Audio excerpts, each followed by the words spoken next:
Practice day one, Baltimore. No fights yet.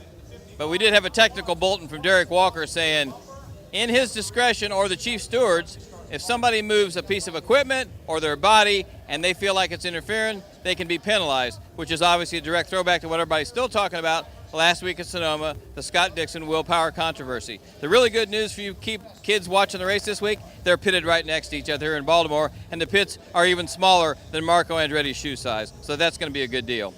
But today in practice, 3 guys who really need a good result, 2 for sure. Tristan Vautier had quick time in the second session, followed by Graham Rahal and Joseph Newgarden. 3 Hondas, 3 young guys that need some results. Graham's getting better.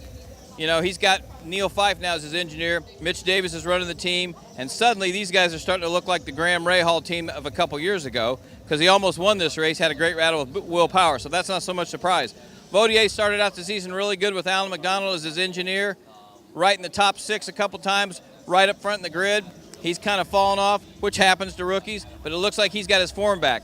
And Joseph Newgarden, who's really never had a teammate, so he's really pretty much been by himself for 2 years, went good here last year, picked up right where he left off. He's 3rd and looking like he's going to be a contender. But, of course, you always wonder what happens in practice, who bolts on the tires at the end and who goes quick. You know Will Power, you know Scott Dixon, you know Dario Franchitti. They're all lurking in the top 10 here, so you don't pay a whole lot of attention to practice other than the fact that these 3 guys we talked about earlier look pretty impressive, and you know they're hungry. And I think that's what's going to be interesting.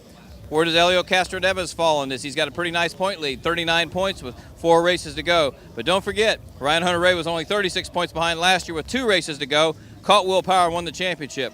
So I can just tell you this, we're looking forward to Saturday, we're looking forward to Sunday even more.